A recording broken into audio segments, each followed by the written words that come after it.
Assalamualaikum warahmatullahi wabarakatuh. Selamat berjumpa lagi dengan serial kisah Nabi Agung Muhammad SAW di TV Peradaban.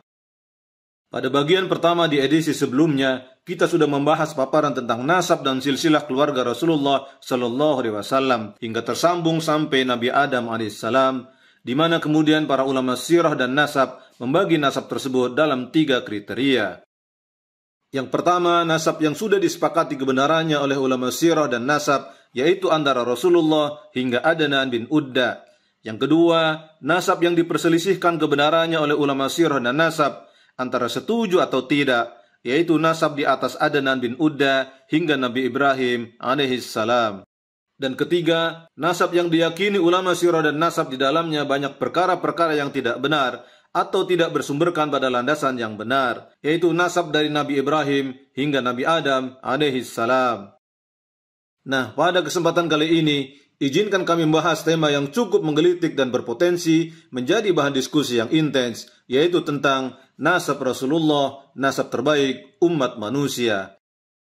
Sebagaimana Bani Israel yang dalam Al-Quran disebutkan sebagai bangsa yang Allah berikan kelebihan atau nikmat atas bangsa yang lainnya, maka nasab Rasulullah SAW juga Allah berikan kelebihan dari nasab lainnya. Sebagaimana banyak nabi-nabi Allah yang berasal dari kalangan Bani Israel sebagai tanda kelebihan Bani Israel dibanding umat lainnya, maka Allah juga muliakan nasab Rasulullah dengan diutusnya nabi terakhir dan nabi mulia dari garis nasab Rasulullah. Mengenai keterpilihan Bani Israel sebagai salah satu umat pilihan, Allah menjelaskan dalam surat Al-Baqarah ayat 47 yang berbunyi, Ya Bani Israel adhkuru ni'mati allati an'amtu alaikum wa anni faddaltukum 'alal 'alamin. Yang artinya, hai Bani Israel, ingatlah akan nikmatku yang telah aku anugerahkan kepadamu, dan ingatlah pula bahwasanya aku telah melebihkan kamu atas segala umat. Keutamaan dan kelebihan yang Allah berikan kepada Bani Israel adalah dikarenakan ketaatan dan ketakwaan mereka kepada Allah Subhanahu wa Ta'ala dan ketundukan mereka pada nabi-nabi mereka, dan bukanlah semata-mata karena faktor kesukuan belaka. Dan ketika mereka tidak taat lagi kepada para nabi Allah, maka keutamaan dan keunggulan tersebut dengan sendirinya telah hilang dari diri mereka, termasuk dari diri Bani Israel yang hidup pada zaman Nabi Muhammad sallallahu alaihi wasallam. Sebagaimana yang disebutkan Allah sendiri dalam salah satu firman-Nya pada surat Al-Maidah ayat 20. وَإِذْ قَالَ مُوسَى لِقَوْمِهِ يَا قَوْمِ اذْكُرُوا نِعْمَةَ اللَّهِ عَلَيْكُمْ إِذْ جَعَلَ فِيكُمْ أَنْبِيَاءَ وَجَعَلَكُمْ مُلُوكًا وَآتَاكُمْ مَا لَمْ يُؤْتِ أَحَدًا مِنَ الْعَالَمِينَ. Dan ingatlah ketika Musa berkata kepada kaumnya, Hai kaumku, ingatlah nikmat Allah atasmu ketika Dia mengangkat nabi-nabi di antaramu dan dijadikannya kamu orang-orang merdeka dan diberikannya kepadamu apa yang belum pernah diberikannya kepada seorang pun di antara umat-umat yang lain. Dan dalam Al-Quran surat As-Saffat, Allah mengabarkan bahwa dari keturunan Nabi Ishak nanti akan ada yang menjadi anak yang taat kepada Allah, dan sebagian lagi akan menjadi keturunan yang berbuat zalim. وَبَشَّرْنَاهُ بِإِسْحَاقَ نَبِيًّا مِنَ الصَّالِحِينَ وَبَارَكْنَا عَلَيْهِ وَعَلَى إِسْحَاقَ وَمِنْ ذُرِّيَّتِهِمَا مُحْسِنٌ وَظَالِمٌ لِنَفْسِهِ مُبِينٌ. Dan kami memberi dia kabar gembira dengan kelahiran Ishak, seorang nabi yang termasuk orang-orang yang soleh. Kami limpahkan keberkatan atasnya dan atas Ishak, dan di antara anak cucunya ada yang berbuat baik dan ada pula yang zalim terhadap dirinya sendiri dengan nyata.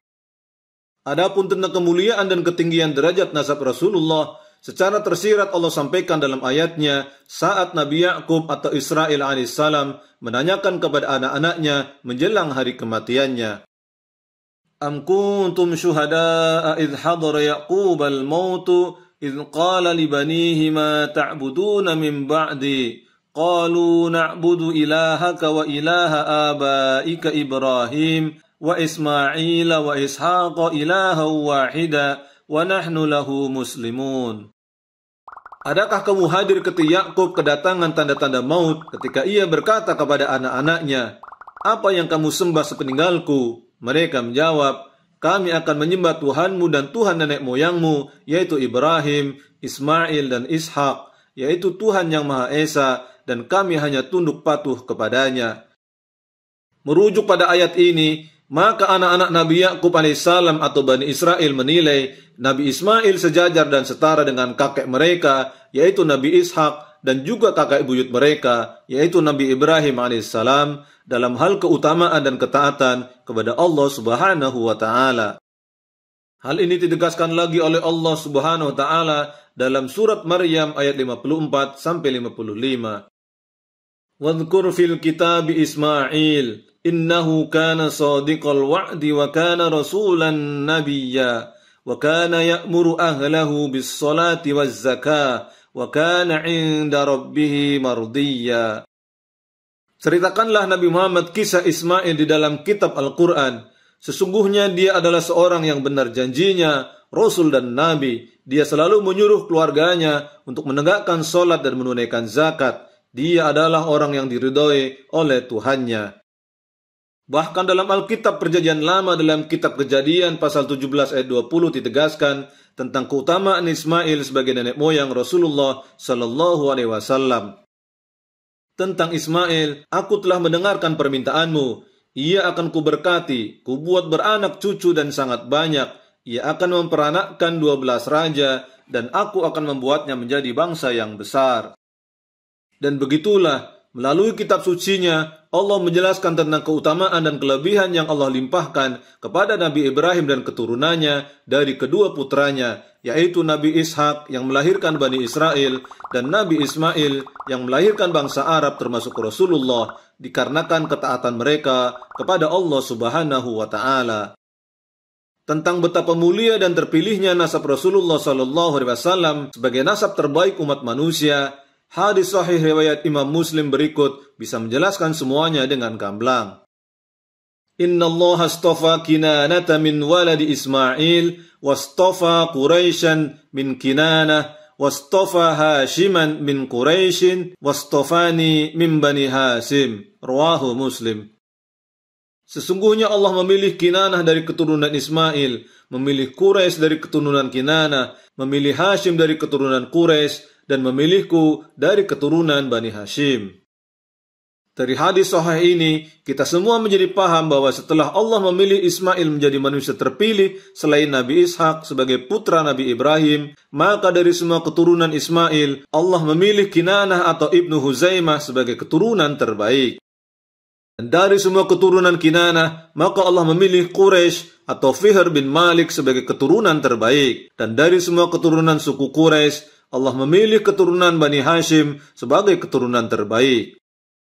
Dan dari semua keturunan atau Bani Hashim, Allah memilih Nabi Muhammad sallallahu alaihi wasallam sebagai manusia dan keturunan Bani Hashim yang terbaik dan terpercaya. Hal ini menegaskan bahwa secara nasab Rasulullah sallallahu alaihi wasallam adalah manusia dengan nasab yang tersambung dengan keturunan atau suku terbaik dari umat manusia yang ada di muka bumi ini, sebagaimana sudah disebutkan dalam Al-Quran dan hadis sahih di atas. Wallahu a'lam bis-shawab.